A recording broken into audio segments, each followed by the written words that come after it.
You just don't belong in my world, Bella. I belong with you. This is the last time you'll ever see me. Please just promise me you won't do anything reckless. I met you, actually, a year and a half ago during the first shoot for Twilight. Yeah. You had no idea what was going on. I don't expect to remember. The point is, like, at that time, you were like, hey, I don't know if this is going to happen. Like, I might just go back with my band. Like, you never know what's going to happen.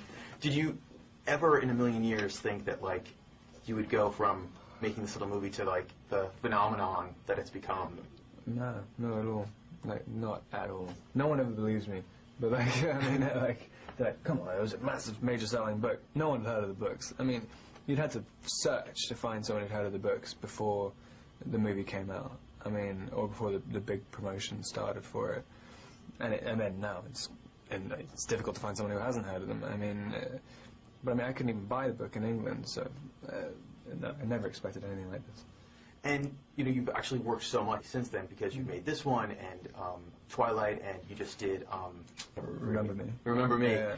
And do you feel like you need a break? Are you going to be able to take one, or are you just going to keep working straight through?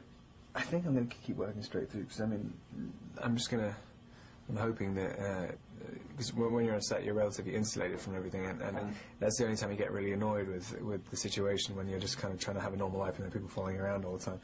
So I'm just going to wait till I can have a normal life again, just keep working until then. So I'm doing another 2 jobs next year, and then the last Twilight movie, and then I guess maybe the year after that. Maybe we'll take a break then, like in 3 years. And then just really quickly, can you talk about what the differences have been working with Hardwick on Twilight, Chris Weitz here on New Moon, and David Slade on Eclipse? You know, what each director's brought to the project? I think Catherine had a lot of, she's kind of got like a wild energy about her, which kind of, it shows in the film as well.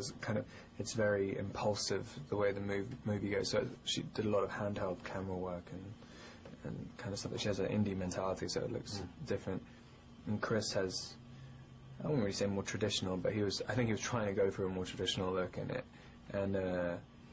And he's a much calmer and more analytical person, kind of a little bit more cynical, but also wasn't afraid of kind of going into philosophical ideas about it. It wasn't just fundamental, like raw emotion. There's obviously a lot of thought put into it.